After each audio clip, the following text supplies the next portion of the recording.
Hello बच्चों, I am अर्चना चौधरी। हम पढ़ने क्लास 11th है बायोमोलिक्यूल्स चैप्टर 9। इसमें आज का हमारा लेक्चर है bio macro molecules.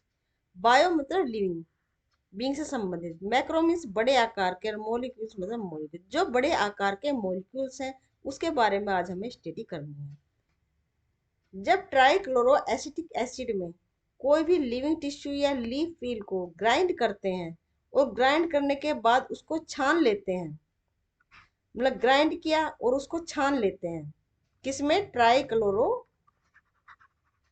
Acetic acid में ग्राइंड करने के बाद छान लेते हैं।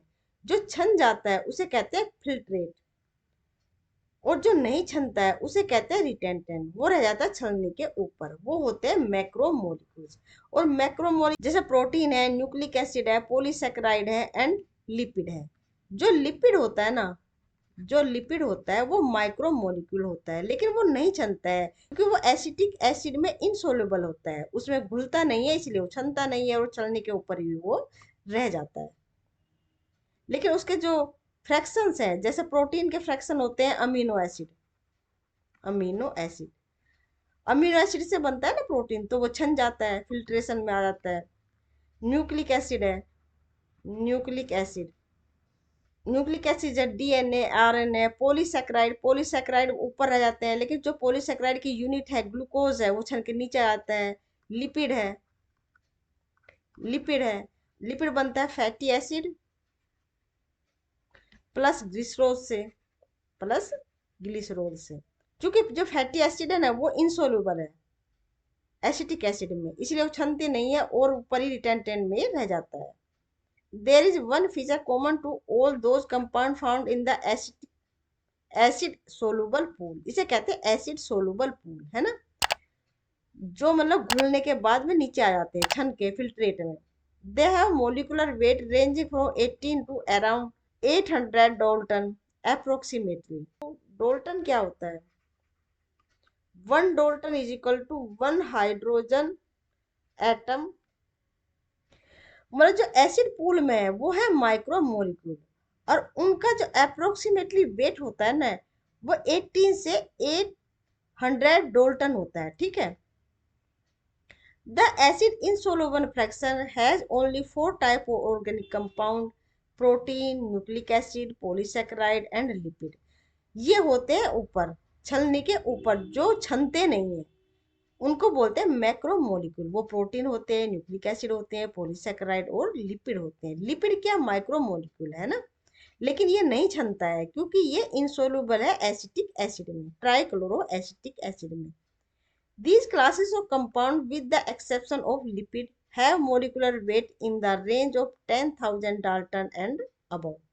For this very reason, biomolecules, chemical compound found in the living organism are of two types, मतलब दो टाइप के हुए। One, those which have molecular weight less than 1,000 Dalton and are usually referred to as micromolecules। मतलब दो तरीके के, एक तो माइक्रोमोलिक्यूल और एक मैक्रोमोलिक्यूल। जिनका 1 से लेकर 1,000 डाल्टन तक मोलिकुलर वेट है उसको कहते हैं माइक्रोमोलिक्यूल, और जो 10,000 से अबव है उसको कहते हैं macromolecule, macromolecule. While those which are found in the acid insoluble fraction are called macromolecule और biomacromolecule। जो ट्राइक्लोरो एसिटिक एसिड में इनसोलुबल है, मतलब जो छन के नीचे नहीं आते हैं, वो हो गए मैक्रोमोलिक्यूल। जो बड़े साइज के हैं वो कैसे छलने में छनेंगे, है ना। ये तो बिल्कुल वैसे है ना, जैसे चाय बनाते हैं, चाय में अदरक के पीस है वो ऊपर ही रह जाता है ना, उसका एसेंस नीचे आता है। ऐसे इलायची डालते हैं, उसके छिलके ऊपर रह जाते हैं, उसका एसेंस नीचे आता है। जो ऊपर रह गया वो मैक्रो, जो छन गया वो माइक्रो। माइक्रो मतलब छोटे छोटे, मैक्रो मतलब बड़े साइज के। The molecule in the insoluble fraction with the exception of lipid are polymeric substances. एक लिपिड को छोड़ दें तो तो नीचे के जो सोलुबल पोर्शन में है ना वो सब माइक्रो मोलिक्यूल है। लेकिन लिपिड जो है ना वो माइक्रो मोलिक्यूल है, लेकिन वो छनकर नीचे नहीं आता है।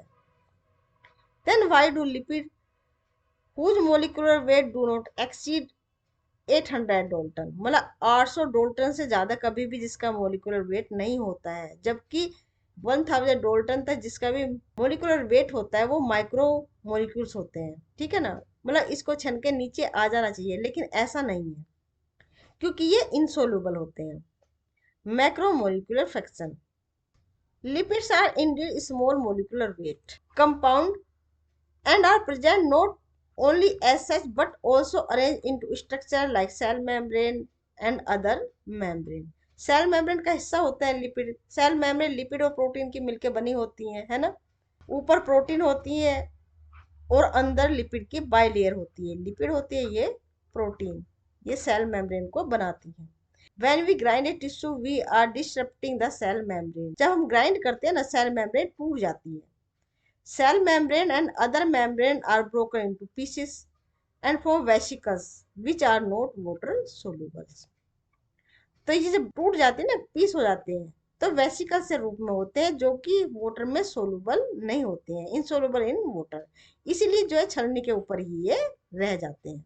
Therefore, these membrane fragments in form of vesicles get separated along with the acid insoluble pool and hence in the macromolecule fraction। इसलिए मैक्रोमोलिकुलर फ्रैक्शंस में ही रह जाते हैं, छनते नहीं हैं। Lipids are not strictly macromolecule. Lipid जो है मैक्रोमोलिक्यूल नहीं होते। The acid soluble pool represent रफली द साइटोप्लाज्मिक कंपोजिशन। मतलब जो छान लेते हैं ना, ये छान लिया, इसको कहते हैं सेलुलर पूल, है ना। तो ये इसका जो कंपोजिशन होता है वो साइटोप्लाज्मिक कंपोजिशन के समान ही होता है। साइटोप्लाज्म सेल के अंदर मिलने वाला जो प्लाज्म है ना, उसको कहते हैं cytoplasm. And the macromolecule from cytoplasm or organelles become the acid insoluble fraction. जो मैक्रोमोलिक्यूल्स है ना, वो इंसोल्युबल है, वो ऊपर रह गई है, ठीक है। Together they represent the entire chemical composition of living tissue or organism। मतलब जो लिविंग टिश्यू है उसी के तो कंपोजिशन है सबको सब। जो ऊपर रह गए वो मैक्रोमोलिक्यूल है, जो नीचे आगे वो माइक्रोमोलिक्यूल है। मतलब जो साइटोप्लाज्म में मिलता है वो तो माइक्रोमोलिक्यूल हो गए, और जो ऑर्गेनिल्स है, सेल ऑर्गेनिल्स है, जो इनसोल्यूबल है, वो ऊपर की तरफ रह गई। In summary, if we represent the chemical composition of living tissue from abundance point of view and arrange them class-wise, we observe that water is most abundantly chemical in living organisms। जो water होता है ना cell में सबसे ज्यादा होता है। Water की जो परसेंटेज होती है 70 to 90% होती है, जबकि प्रोटीन की 10 to 15। मतलब वाटर के बाद जो मिलने वाला ऑर्गेनिक बायोमोलिक्यूल्स है वो है प्रोटीन। तीसरे नंबर पर होता है कार्बोहाइड्रेट, 3% होता है। लिपिड 2% होता है। न्यूक्लिक एसिड 5 to 7% और आयन होते हैं उसमें 1%। ये था हमारा आज का लेक्चर बायो मैक्रोमोलिक्यूल्स के बारे में। अगला लेक्चर हमारा होगा प्रोटीन, ये बहुत इंपॉर्टेंट है। तो मिलते हैं प्रोटीन के साथ। अगर आपको ये वीडियो पसंद आई है तो वीडियो को लाइक शेयर सब्सक्राइब करना ना भूलें।